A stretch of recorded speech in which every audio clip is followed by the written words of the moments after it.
Are we on?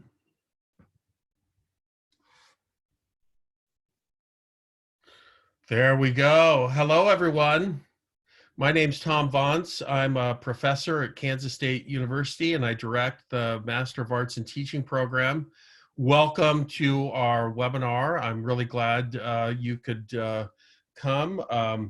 I'm joined this evening by colleagues from our global campus, Diane, Malia, and Brittany, and they'll be on the chat with you throughout this brief webinar. And so if you have any questions, you can use the chat feature and ask a question, any question you want throughout, and we'll try to get to everyone. Let's start tonight with using that chat feature. You'll see that I've sent everyone, and we use Zoom a lot, by the way, in the MAT. I've sent everyone a question in chat, and it says, just hit reply to this message and tell us where you're from, city and state, and what you would like to teach, whether that's elementary or secondary English language arts or whatever the case may be. So I'll give you a few seconds to start answering that question in chat, and with any luck, they'll be rolling in here soon. Well, there we go. Cami, you're the first. Let it be known. Cami's first, Christina's second. And they're Kansans and Leavenworth and Salina and Lindsay there from Ellenwood and Des Moines, Iowa. April, welcome from Des Moines, Iowa. Jill and Olathe, Andrea in Vincennes, Indiana. For Pete's sakes, I lived in Bloomington, Indiana for 5 years, getting my doctorate degree there. Manhattan, Kansas, right down the road. I'm in Wamego, by the way, Kansas right now, in my daughter's purple bedroom. But you can't tell that because I've got the virtual background. Silver Lake, just down the road, Ian, from me right now. Becky from Sublet. We talked on the phone. Becky, it's nice you could join us. Elizabeth from Wichita, fantastic. Alexandra from Illinois. Alexandra from Illinois, fantastic. Nicholas from Olathe. Brad, Olathe, fantastic. Well, what I would like to do is just give you an overview of our Master of Arts in Teaching program. And again, at any time, you can use this feature. San Diego, California. Nice, Amber. Does it get boring and old? Every day you wake up and it's going to be 85 and beautiful out. I think I would take that chance if I had the opportunity. So we'll do that, and then we'll save plenty of time at the end to answer your questions. So let me start by telling you a little bit about how this program began. Every year, we would get phone calls from people just like you, really awesome people that had undergraduate degrees and in, whatever, psychology or social work or whatever. And, like many people, it just didn't work out, for whatever reason, that was, you just didn't really know what you wanted to do when you were 19 years old. And now and you would like to be a teacher. So we would get those phone calls and we'd have to tell people, well, your first move is to Manhattan, Kansas. The first thing you have to do is move to Manhattan, Kansas. Second thing that you need to do is disrupt your life for 2 or 3 years and get a second undergraduate degree in teaching. And of course, for most people, that just really wasn't possible. The average age in our program is like 37.5. Most of our students have employment responsibilities, job responsibilities. Many of them have family responsibilities and so forth. And so the idea of moving to Manhattan and disrupting their life for 2 or 3 years just didn't make any sense financially or otherwise. And couple that with the fact that we have a teacher shortage in Kansas. Faculty at K-State got together and said, well, what can we do to address the teacher shortage and also help that population of students who already have undergraduate degrees and would like to make the transition to teaching. And so the Master of Arts in Teaching program is what we came up with. So I want to tell you a little bit more about the features of the MAT. I'll also tell you that you have lots of choices as a student, and I encourage you to shop around, and I'm going to tell you about some resources that would be available to you whether you went to Kansas State or wherever you end up going to school. We would love to have you in our program, but we know that you have choices. But we've also created this program at, I'd like to think, a competitive advantage over most other schools that you could choose from. And that's why I encourage you to do a little shopping. And I think that you'll find that we provide some things that other programs don't. You'll never hear me disparage any other programs, and I won't do that tonight. I won't do that when I talk to you on the phone. That's not my style. That's not the K-State way. We're a family fun, friendly university, but I'll let you make those decisions for yourself. So, okay.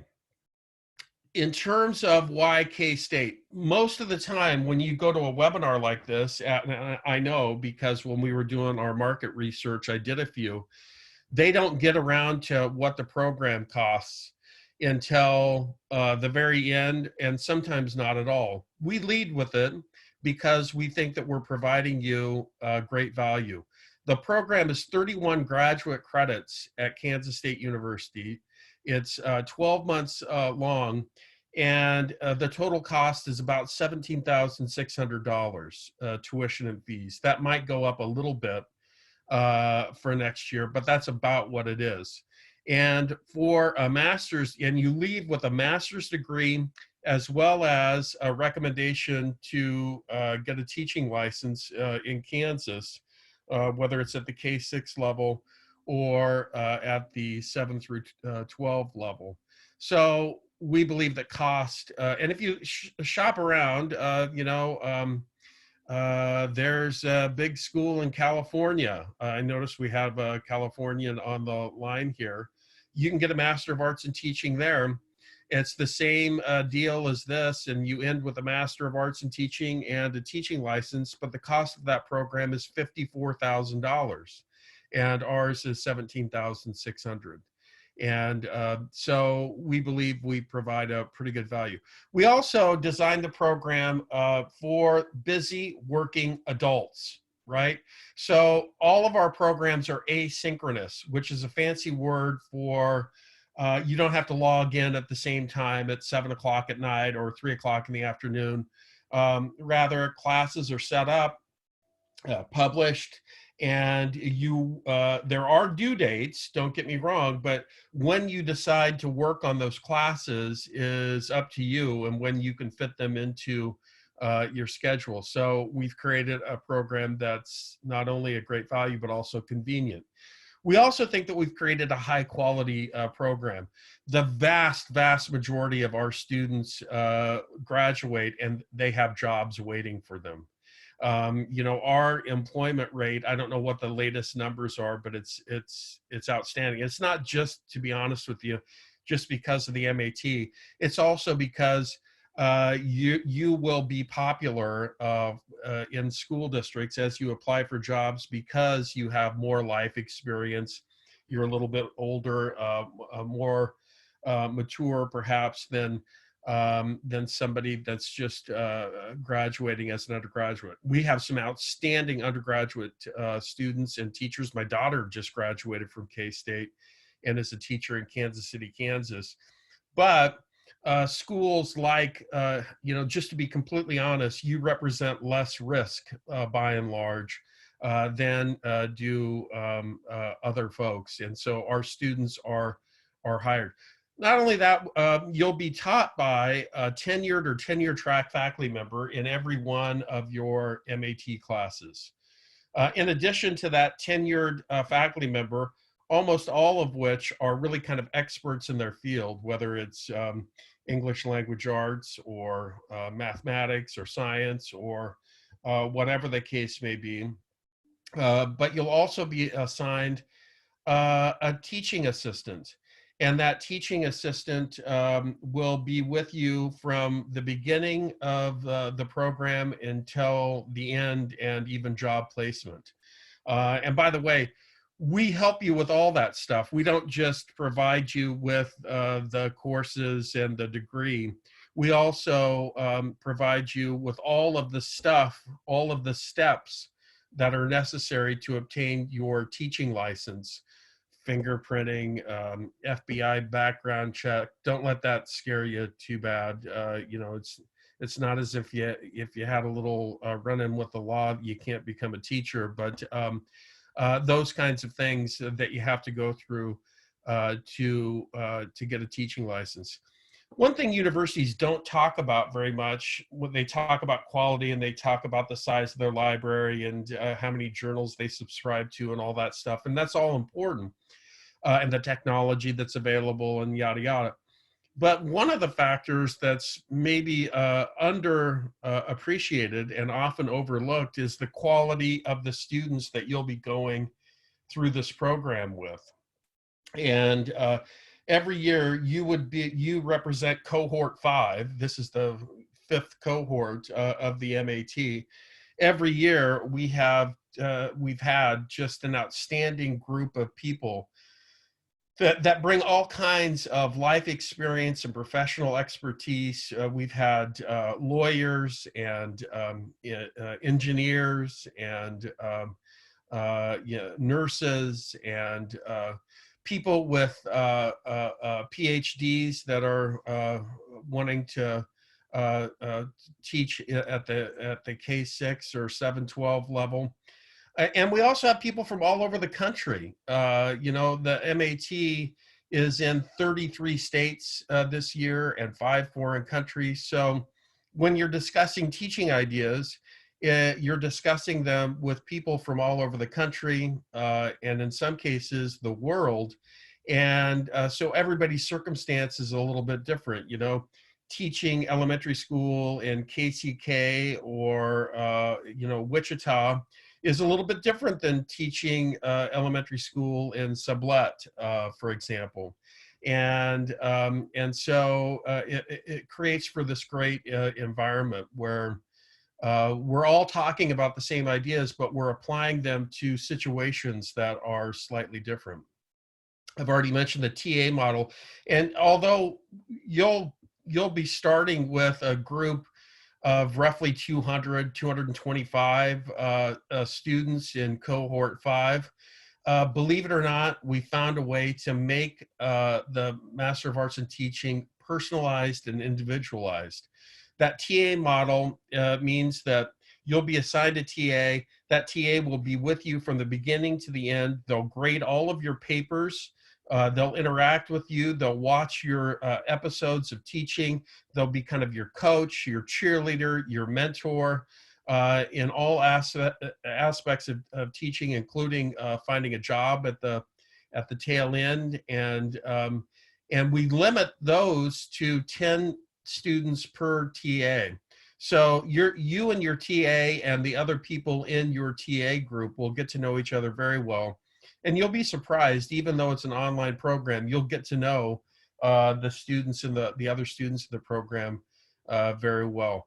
Perhaps our biggest selling point is time, 12 months. Look around, there are a couple other, actually it's not even 12 months, it's 11 months because you begin May 18th and you're done. Our students submitted their last piece of work on April 9th. You know, it's really an 11-month program, not 10.5-month program.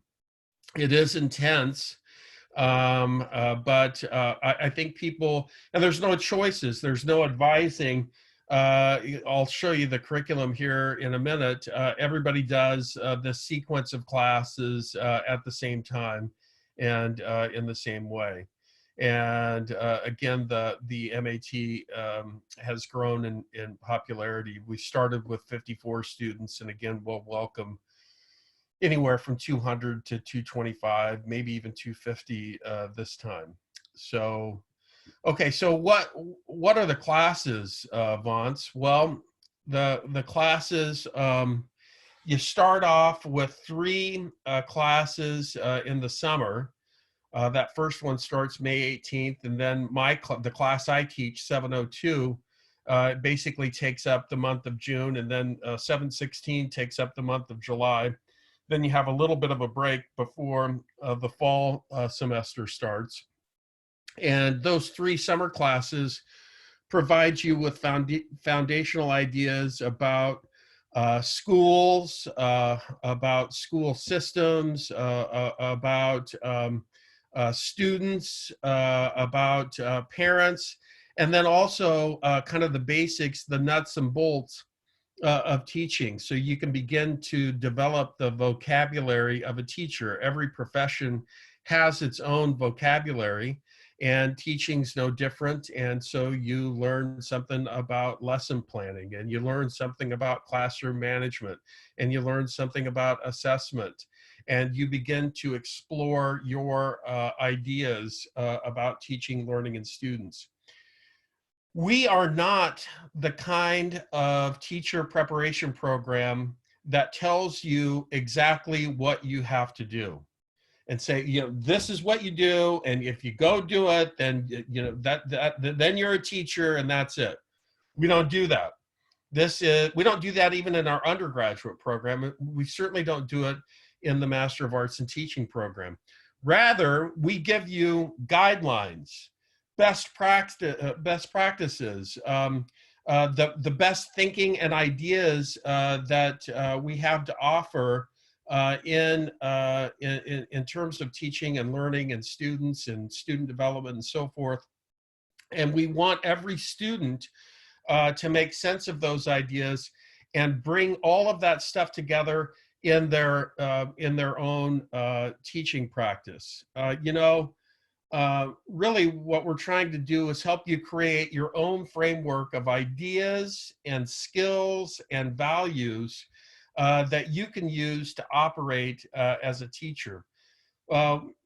We hope that that's a little bit different for each one of you. We don't want every teacher that graduates from Kansas State University to be identical.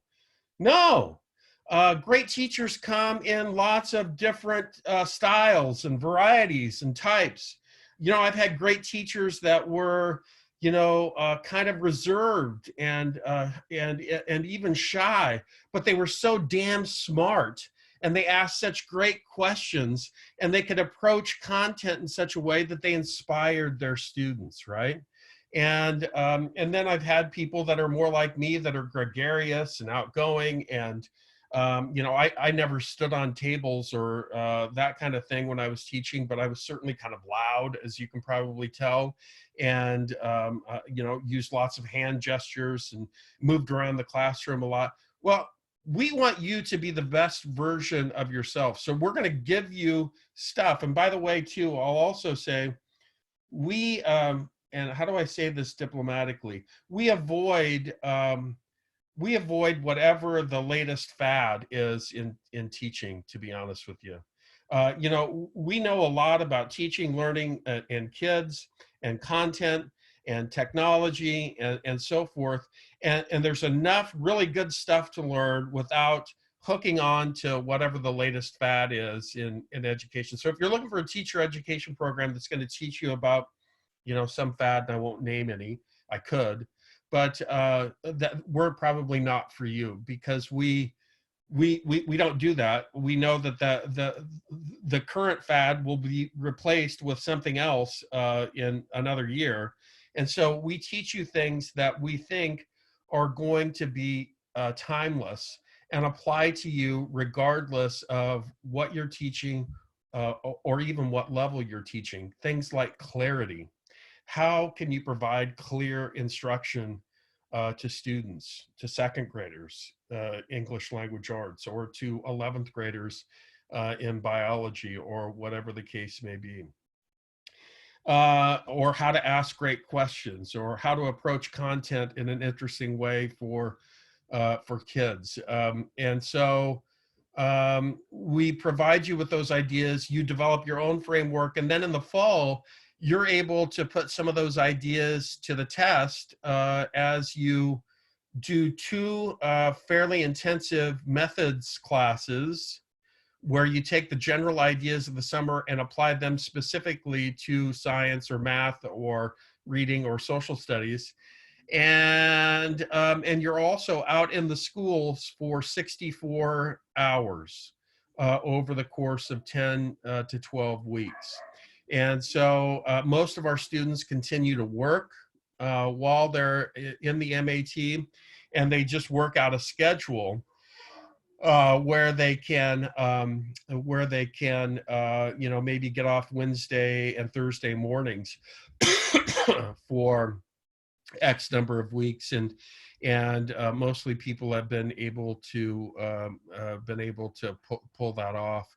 We work with you. You do those field placements at a school of your choosing. We're able to place you in your first choice school like 95% of the time. The only time when we're not is, one, if the school is not accredited, the school has to be accredited. And secondly, if the school, for whatever reason, maybe has too many, university students, too many student teachers, and they say, we're not taking anymore, we're not accepting anymore. Otherwise, you'll get your first choice. And again, just 95% of the time you do. So that's kind of exciting. And by the way, the practicum is not just observation. We want you to start doing it.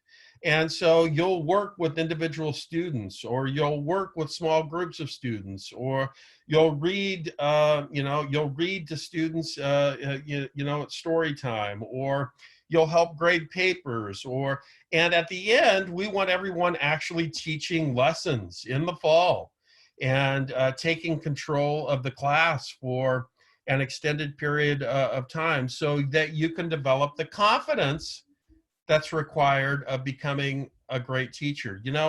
Teaching is a funny thing. And I guess really most professions are this funny kind of balance between things. Great teachers need confidence, but at the same time, they need humility, right? And I could go through a whole bunch of those kinds of things where, as a teacher, you're searching for a balance between these kind of competing goods. And that's where the best teaching is, teachers that find the balance among these competing goods. So then you take a winter intersession class, health, movement, and fine arts. That's also a great transition class to student teaching or the internship in the spring. And that internship, you'll do at the same school that you did your fall experience, in the same classroom. So you'll know all the kids' names. By the way, knowing names is terribly important as a teacher. Using names is terribly important as a teacher.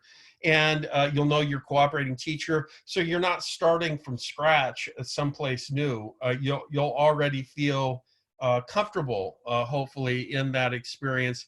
That begins when the school begins, after the first of the year, January 3rd, 4th, 5th, whatever. And it goes until the first week, second week in April. And, there's spring break in there and other things to account for. But that's the student teaching experience. And during that student teaching experience, you'll again slowly become more and more immersed in the classroom, and so by the end, you're taking full control over the whole school day, and in charge of planning the lessons and delivering instruction and doing assessments and even communicating with parents and doing parent-teacher conferences and the whole bit. You also take an action research class that last semester, and that action research class is integrated into the student teaching. And you'd think, oh, geez, that sounds terrible. We're already busy student teaching, but Dr. Clark does such a nice job of integrating that into the student teaching experience. Our students really like and appreciate that class. And we have to have a research class in the sequence, or we couldn't call it a master's degree program. And then you also, the Capstone Project of the MAT is a teaching and learning portfolio that you'll know about. You'll know exactly about it from the start of classes, and that demonstrates your command over important ideas and skills that teachers need to possess. And we get you ready for that. And our students, again, just turned in their portfolios last week. Well, I guess it was 2 weeks ago. And they did a fantastic job, even though we're in the midst of this COVID-19, and most of them aren't face-to-face with students anymore. And the secondary program is really the same for the most part, only instead of taking all of the different subject areas that an elementary teacher is responsible for, you will just focus on English language arts, or you'll just focus on social studies, or you'll just focus on modern languages, or you'll just focus on agricultural education. Those are our 4 areas right now. But basically, the ideas that I've just shared with you about the elementary program are the same for our secondary program. And, at both levels, I hope that the idea of making some small difference in a kid's life excites you. Some of what to the average bear would seem like small things have been my greatest moments as a teacher, right? The first time a kid raises his hand in your class, maybe you've been with this class for a couple months, and this kid has not participated at all, and for whatever reason, one day his hand finally goes in the air. That's just such a tremendous victory and such a great feeling as a teacher.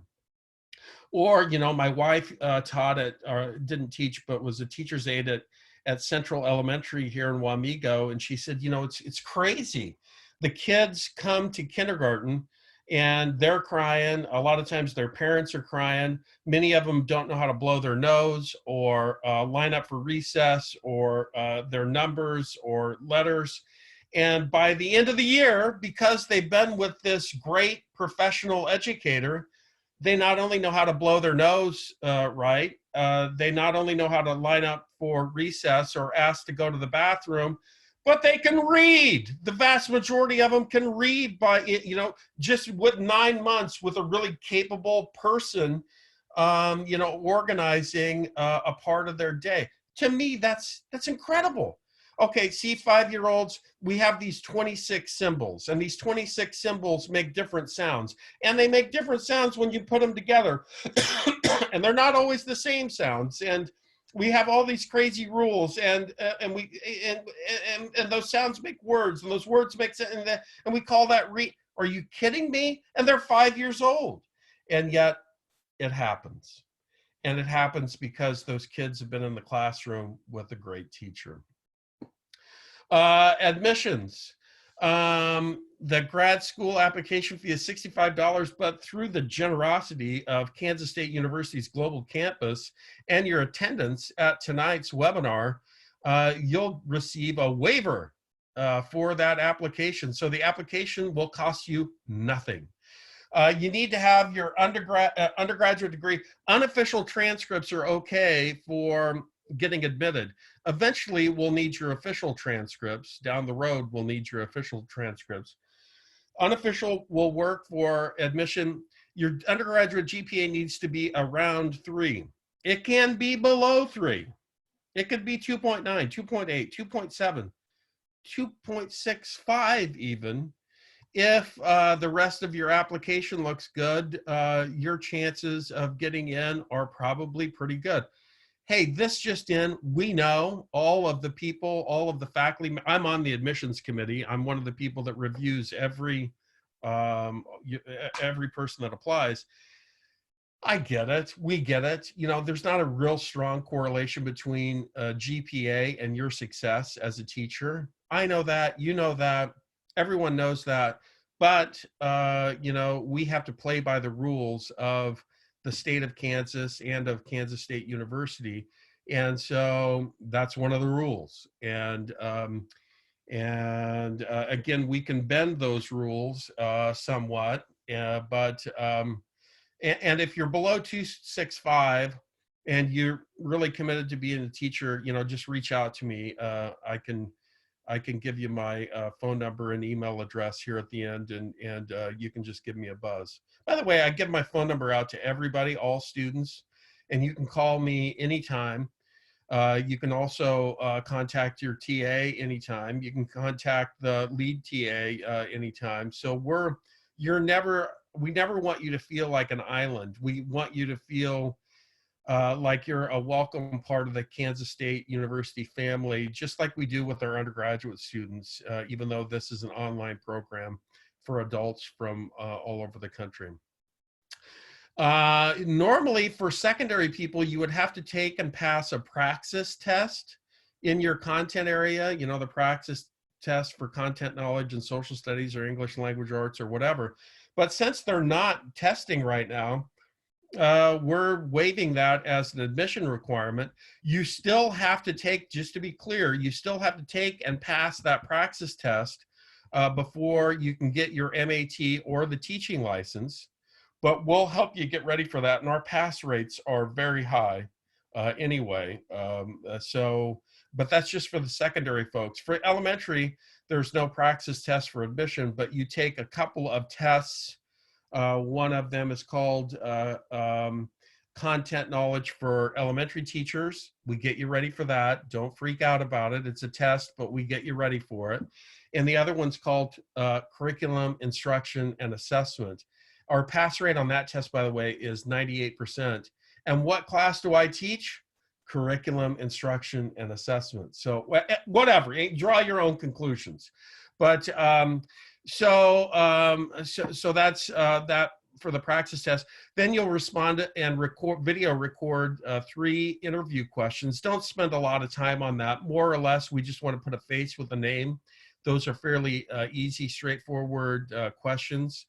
And then you'll put down the names and email addresses of 3 people to write, or actually they fill out a rubric and write a little paragraph about you and your abilities as a student and as a teacher. We contact them for you. You probably want to let them know before you apply that, hey, I'm applying to this Master of Arts. Can I use you as a reference? And then it won't come as a shock when they get the email from Kansas State University. But usually when people have applied and they said, you know, gee, I haven't heard anything, well, go back in and check. 9 times out of 10, it's because we don't have your letters of recommendation. So you might have to reach out and nudge your recommenders. Okay, so now the fun stuff, money. I can't think of a better time financially to become a teacher. You know, students from everywhere, not just Kansas, are eligible to apply for student loan forgiveness, even if your student loans were from, you know, 20 years ago. You can apply for student loan forgiveness once you become a teacher, and if you're a teacher in a Title I school. And you might think, well, geez, that must be hard. No, it's not. The vast majority of schools qualify as Title I schools. I live in Wamego, it's just an average small town. And our schools are all Title I schools here in Wamego. It has to do with the number of free and reduced lunch kids that you have at your school. And as it turns out, most schools have enough kids to qualify. So student loan, the federal, and that works regardless of where you get your degree. You should do that once you have your job. Here at K-State, for both in-state and out-of-state students, we offer global campus scholarships. Those are competitive, but we give out a lot of them every year. And I think that they're mostly needs-based. My global campus colleagues can chime in after the end of this and tell you more, but a lot of our MAT students receive $1,000 a semester from Global Campus, and again, they're mostly needs-based. I don't know what percentage, but I know a lot of MAT students receive them. Of course, you can apply for student loans. And by the way, you need to apply for both the 2019-2020, it should say, as well as the 2020-21 FAFSAs, because the 1920 covers you for the summer classes and the 2021 covers you for next year. So if you wanted to take out loans, you'll have to apply for both of those FAFSAs. Submit for both of those FAFSAs. And they're usually pretty quick at getting your stuff back. And then you can just check in your state to see if there's any specific programs. I'm going to talk a little bit about things that are specific to Kansas right now. And you might check to see whether or not California or Illinois or Missouri or whatever has anything that you might qualify for once you become a teacher. In Kansas, as long as you're willing to teach in Kansas for 1 year after graduating, everyone on this webinar, if you pursue a teaching degree, you should sign up for the Kansas Teacher Service Scholarship. I don't care if you go to K-State or Emporia State or Fort Hays or Wichita or wherever, that is almost a guarantee that you're going to get it. And it's $2,200 free dollars in the fall and spring. Unfortunately, not the summer, but in the fall and the spring semesters. And that helps take a little bit of a bite out of the cost of your education. We also have for elementary students, as well as for secondary English language arts students, $6,750 transitions to teaching fellowships. I got to tell you, this sounds like a sales technique, but I'm right on the verge of running out of those. And so the sooner you can get your application in, the better, because you can't apply for it until you've been officially admitted into the program. I'm going to run out of money. They give us, I don't know, $250,000 or something like that to give out to students. The Kansas Board of Regents does, but I will run out of money at some point. And then we just put you can still apply, and then we just put you on a wait list. And if somebody drops out or whatever, we'll plug in the next person. Those are first come, first serve. And we just put the next person in. So I mentioned that, but it's, honestly, I don't want to sell you something that's, for the vast majority of you, I suspect those will be gone by the time you are admitted. But that's a nice little benefit. Between those two, that's what, roughly $11,500, $12,000 of a $17,500 program. So that's pretty good. Finally, FAQs. Yes, you can continue working. Most people do, but once you student teach, you can't. Student teaching from January 3rd to the middle of April, you're a full-time student teacher. Field experiences I've really already explained, And the other thing that I haven't explained is that you video record some of your lessons. And again, your teaching assistant gives you feedback and provides you with pointers about how to improve your teaching and the good things that you're doing and all that kind of stuff. You will receive at the end of this a Kansas license, but that Kansas license is transferable to other states. We have a nifty little website on a link on our website. And so you can check to see once you, the normal way of doing this, the 95% of the time, Nebraska is an exception. I'm from Nebraska, so I won't say anything bad about Nebraska, but 95% of the time you get your Kansas license, then you go to the state of California or Illinois or Missouri or whatever, and you say, well, how do I transfer this license into your state? And sometimes you don't have to do anything other than document that you have the Kansas license. Other times they'll say, well, that's cool, that's great, but we want you to, like in Louisiana, they want you to take a Louisiana history test. Or in Wyoming, they want you to take a Wyoming Constitution and a United States Constitution test, or something like that. So, but mostly, and we have a specialist here, Di Murphy, that helps people inside of Kansas and outside of Kansas obtain their license, and she's awesome. She's great. And so that kind of takes care of the last question. I'm sorry I went on long. I always go on longer than I want. I get excited and I talk too much. And so let's stop there. And my global campus colleagues, if you could alert me to the questions that you were not able to answer.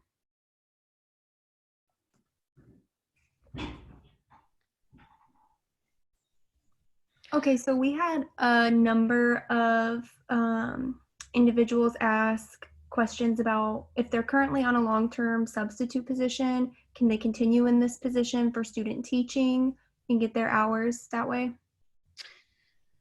The answer to that question is no. No, with an exception. Kansas has a law that you can't be a substitute teacher and a student teacher at the same time. So that is not not supposed to be possible at Kansas State University or at any other university for all that matter. However, at the elementary level, the Kansas State Department of Education has something called the pilot program. And the pilot program allows you to be a full-time sub in the fall and be paid as a teacher, as a substitute. Then you get a restricted license in December, and then you're the teacher of record as you're finishing your Master of Arts in Teaching degree, and in essence getting paid for your both your fall and spring semesters. That is not a program that we run. That's a program that the Kansas State Department of Education runs, and it's dependent upon you finding a school that would like to hire you under the auspices of the pilot program. But if you do, that's great, and we'll work with you. And of our 175 students in this cohort, probably 20 of our students did that. And I see that somebody said, well, what about if I live out of state, could I be a full-time teacher? That we'll have to take up with, we have to follow Kansas law, and we'd have to follow the laws of your state. But, and we'd also have to check with the Office of Field Experience. So if you're in that particular situation, let me know, and we can do some digging around and find out. So yeah, Lindsay, the pilot program is only for elementary. Financial aid is processed, or Alexandra, Amber, financial aid is processed fairly quickly. I know more so as a parent than I do as the director of the MAT program. But I help my kids fill out the FAFSAs, and it seems like we know within 2 or 3 days what our FAFSA number is, and then it seems like it's just no time at all. They have automated systems for all this, and you get an email with an attachment saying this is our loan offer to you. And in terms of other financial aid, the global campus scholarships are on a semester basis. So I think May 1st is the deadline for the summer, and global people help me if I'm wrong there. They moved it back at one time, and so you'd hear fairly soon thereafter, and then sometime in the summer is the next deadline, and so forth. In terms of the teaching fellowships that we offer at K-State, we'll let everyone know. Actually, I'll start sending emails next week. And the application's real short and simple. It takes about 90 seconds to fill out. And in terms of the Kansas Teacher Service Scholarships, to be honest with you, I don't know how quickly they turn those around. It seems like it's fairly fast. My daughter was on one, and she never complained about the Kansas Board of Regents being slow to respond. How quickly do you hear about being accepted, Melissa? We do admissions on a rolling basis, and sometimes it's extraordinarily fast. Once your application's complete, 3 faculty members, myself and 2 others, review them. We make a recommendation to the graduate school. Then the graduate school must be the one to tell you whether or not you've been admitted to Kansas State University. And so sometimes, depending upon their workload over there, it takes a little while, but they're usually pretty good. So once your application is complete, I would say, on average, you'll hear within a week or 10 days. So Carla, you're graduating in the fall of 2020. Unfortunately, the MAT is just offered once a year. So you can come into the class in the spring, the cohort 6 in the spring, in May 2021. If you graduated in the summer, we could put you into this class, and you could start with this class. But unfortunately, you're graduating in the fall. Would I recommend this program for somebody that already has a master's? Well, it depends. If you want to be a teacher, then sure. And you don't have a degree in teaching and you don't have a teaching license, absolutely. But if you're, gainfully employed and like what you're doing with your credential, with your other master's degree, then there's really no reason to seek this one. What resources does K-State provide to help you prepare for the secondary praxis before? Well, we don't have a lot of resources for the secondary praxis other than advice. We do have resources for the 2 elementary tests, and we're working on resources for the secondary. But the single best thing you can do to get ready for the secondary praxis, no matter the subject area, is to bite the bullet and spend the $45 on the practice tests that ETS provides. And they're computerized. My daughter just did this for social studies, and she said, it was awesome, because if you missed one, they told you why it was the wrong answer and what was the right answer. And so you were kind of learning as you were taking those praxis tests. And of course, they're the authors of the real test. So they give you some really good ideas about how to be successful. But it's kind of like any other test. You think about the big ideas that you need to know and master for the test. And by the way, for all of these, they have a pamphlet where they have an outline of the big ideas that are tested. and you check that over, and you look at ones that you don't know so well, and you look up ideas about those, and learn something about them, and do those practice tests. And most of the time, people are successful. Getting a master's in English, can I study for the secondary and socially and test into it? Yeah. That's a great question, Courtney. If you have an elementary license, get this. If you have an elementary teaching license, a K-6 teaching license, you can test into virtually any other secondary subject. So you don't have to take any more classes. You're an elementary teacher and you want to be a secondary English language arts teacher. You just take the secondary English language arts praxis and you can be certified to teach secondary. But it doesn't work the other way. You can't first be a secondary English teacher and then test into elementary. And I don't know, and maybe my global colleagues know, can you, Malia or Brittany or Diane, I don't think that you can become a secondary social studies teacher and then just say, I'm going to test into English, secondary English language arts. I don't think that's possible, is it?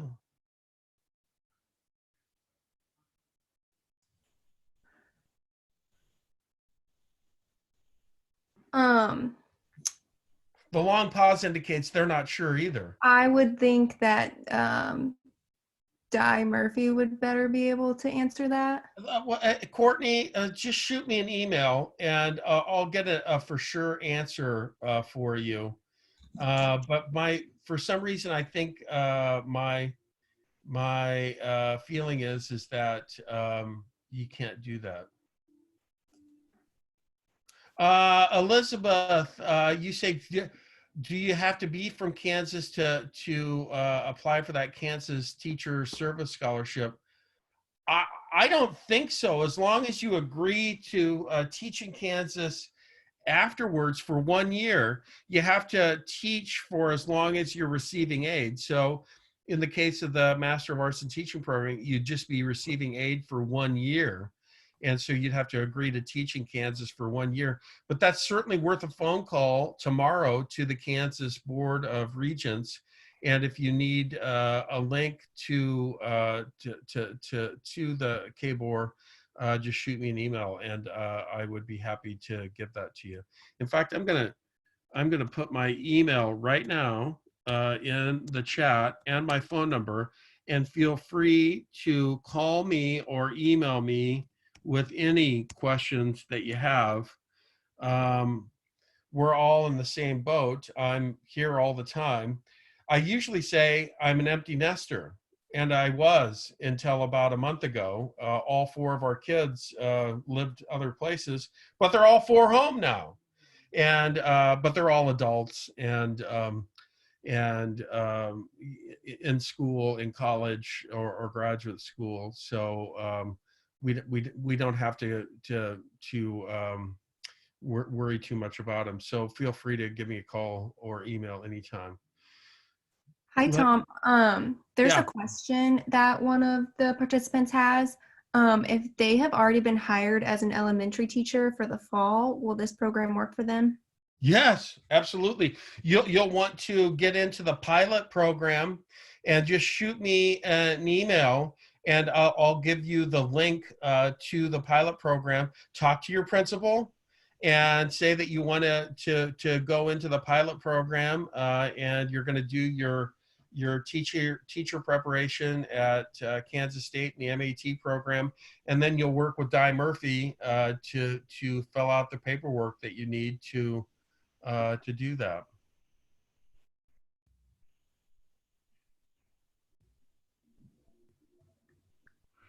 Additionally, someone was wondering, is there a backup plan or what would maybe occur in the event that schools don't open back up in the fall? Yeah, we're gonna forge ahead one way or the other, and so even if schools don't open back up in the fall, you'll still be assigned a school. You'll still be assigned a cooperating teacher, and you'll be helping that cooperating teacher with remote learning. And in some cases, our students this semester were able to teach their cooperating teachers a trick or two about utilizing technology that they weren't familiar with. So we're going to forge ahead one way or the other. It's not as if we're going to stop the program. And by the way, Kansas State Department of Education, even this semester, right? People didn't finish their 12 weeks of student teaching, but we need teachers. So they weren't going to say, that didn't count. Oops, you're going to have to do it again. They said, no, do the best you can, and let's graduate these people and get them out there in the classroom. So Additionally, someone was wondering, would they be able to do this program if they're hired as a high school teacher this coming fall? technically, no. I mean, you can email me. If you're in Kansas, the rule is that you're not supposed to be a substitute or getting paid. Yeah, well, actually, you're not supposed to be a substitute teacher while you're doing either student teaching or your practicum. Now, if you're able to set something up different with your school and they don't call you a sub and they pay you some sort of stipend, that's between you and the school.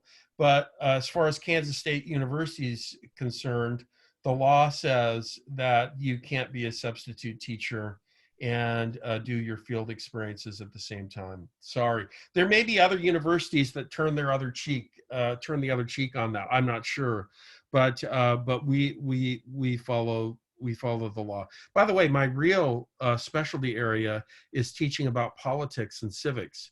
So I would be the last person to intentionally break the law in the program that I direct. If you're out of state, Megan, you get your teacher placements the same way. You put down your top 3 choices, and we're able to place you in your top choice 95% of the time. We do a memorandum of understanding with school districts all over the country, and it works. And so that's how we do it. Someone asked, what do you mean when you say you recommend the students for licensure at the end of the program? Kansas State, no university provides a teaching license to students. The state governments do that. In our case, it's the State Department of Education. So while 95% of people go to a university to fulfill the requirements of a teaching license, the university itself does not provide the license. We make a recommendation, and our recommendations are followed, I think, 100% of the time. I don't know of an instance where we've recommended somebody and the state for some reason has said no. Maybe it's happened, but if it has, I don't know about it. There's another question that says, is it possible to be a substitute teacher as a part-time job but not use those hours for the practicum? Sure. Yes. Okay. Absolutely. Yeah. Sure. That's just dandy. And the more experience you can have, the better. And even, to be honest with you, some of you have kids and that kind of thing. That matters. I'm not trying to make people that are on this webinar feel bad that don't have children, but the more experiences you have around kids, and so it matters. You know what makes them tick, what they're interested in, how kids talk to one another, and it matters. And the more experience you have as a teacher, that matters. That informs your ideas. And it's crazy. When you very first start teaching, you're spending so much mental energy on, what to do, what question to ask next. Do the kids get it? And just like anything else, you get better and better at all that stuff. And so after 3 or 4 years, you've resolved all of those things mentally, and you can focus on the most important stuff. You know what to do when two kids are talking when you're trying to teach because you've done it 1,000 times, right? And so you know exactly what to do, whether that's go over and stand by them or give them a hand without looking at them to let them know, I know that you're talking, you know that you're talking, you need to be quiet now, or whatever it is, your trick of pulling them back into class. And so, yeah, I can't tell you, as much as I love our program and classes and all that stuff, um, you'll learn as much or more in the context of your field experiences than you do from us. All we're really doing is preparing you mentally and preparing you hopefully in terms of your competence and confidence for what you're about to experience in the schools that you go out to. But then it's up to you to kind of make sense of all that. Another participant just wanted clarification on the substitute rules, how we just said it's okay for people to do that part-time as not part of their hours. Is Yeah. that okay at the secondary level too? Sure. Yeah. Yeah. Yeah. As long as you're not a substitute and doing your practicum experience or your student teaching experience simultaneously. They have that law as a practical matter so that teachers or schools don't try to just overuse and burden student teachers. And so every time a teacher's sick, oh, pull in that student teacher. We don't need to pay for a sub. Pull in that student teacher. Does it happen? Yes, it still happens. But technically it's not supposed to. I just want to remind everyone or let everyone know that participants are eligible for an application fee waiver. And to receive that waiver, you can just reach out to us at online@ksu.edu to request that. And I'll put that email in the chat as well. Kimberly has a question about teaching science. Is this a better pathway than the T-Learn program? And we don't have science, Kimberly, dang it, as a choice in the MAT. So certainly you could do the T-Learn program, and that's not online, that's face-to-face. And you could certainly do that. Or your other option, Kimberly, is to do a K6 license, do the MAT K6 license, and then test into secondary biology once you have your elementary license. By the way, we teach science to little kids too. And so it would be awesome. We need science teachers terrible bad. And so we would love to have you in the MAT, but you could also do the T-Learn. And I don't know what the timeline is on the T-Learn program, and whether or not you live close by Manhattan, and that would be a problem or not. But feel free to call me, and we can discuss all of those things. And hopefully someday we'll have science in there. I think that to be honest, there's a lot of hands-on stuff in science methods classes, and so I think that that's why they're reluctant to start one of those at the for the MAT.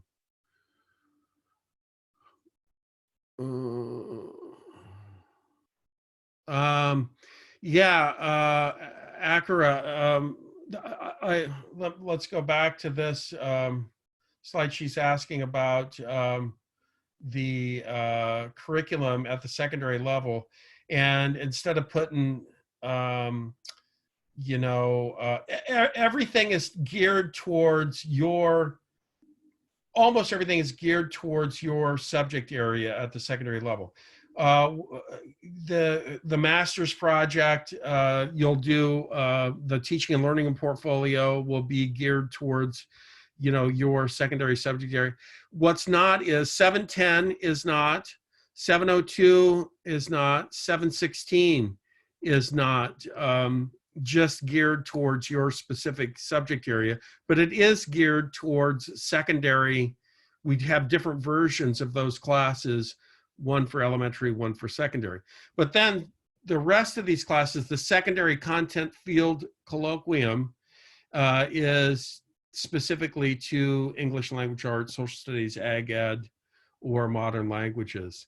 And if you really want to know what those classes and the content methods courses and literacy and diversity for learners in your content area and the secondary field colloquium and the 799 as well, you can reach out to me, and we can get you in touch with the person that it's Brad Bernheide for social studies, Leah McKeeman for modern languages, John Ulmer for ag ed, and Susan Parath for English language arts at the secondary level. That was pretty good off the top of my head.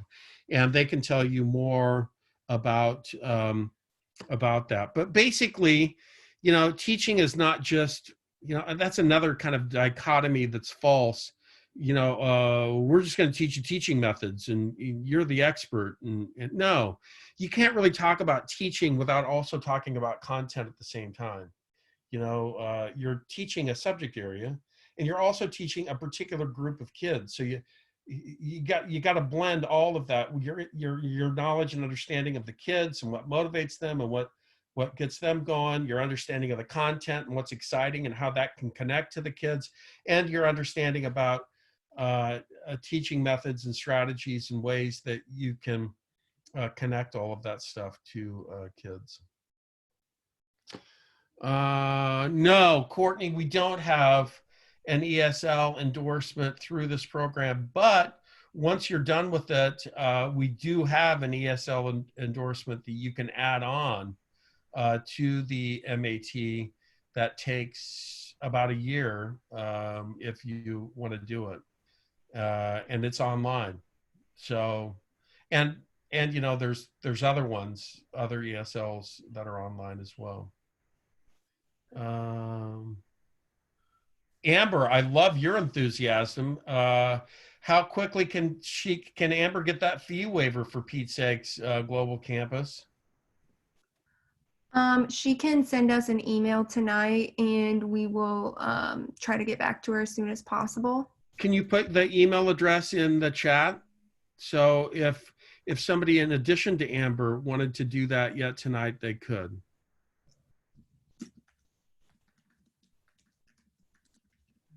So if we weren't able to get to everyone's questions or you have follow-up questions after this, you can feel free to email K-State Online or Tom for further assistance. And we are also recording this and you will be sent the recording once it's ready to be sent out. Okay. I'm just quickly glancing over the questions. Seems like we've gotten to most of them. So, and again, feel free to email. I'll email you back yet tonight if you email me tonight or call, and I'd be happy to answer any other questions that you might have. Look at this. Look at this. Cammie's applying. Korea. That's awesome. Elizabeth, the pilot program is a state program. It's run by the Kansas State Department of Education, but administered by a local school district. So you would have to find a school that wanted to hire you. You'd have to sign a contract, and then you'd be a full-time sub in the fall, and then get a restricted license in December and be the teacher of record for the spring semester. So that's how that works. Well, we're starting to run out of time, but I want to thank you, Tom, for this presentation, and I want to thank everybody for participating and being here tonight. And like I said, if you have questions that we weren't able to answer, you can reach out to K-State Online or Tom for follow-up assistance. Absolutely. Hey, everyone, I really hope that you are able to pursue your dream of becoming a teacher. I hope that you pursue that dream through Kansas State University and our Master of Arts in Teaching program. And really, you can call me in the evenings or on the weekends or whenever. And if I'm unavailable, I just won't answer my phone. But I'm mostly available. So I really appreciate you coming to the webinar, and hope to see your application very soon. Application deadline is May 5th, by the way, so it's coming up.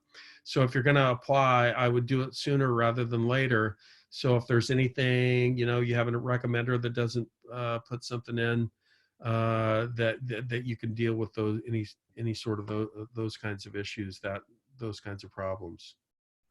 So with that, I will bid you all a fond farewell from Wamego, Kansas. This is Tom Vance, director of the MAT program at Kansas State University, signing off. See you later.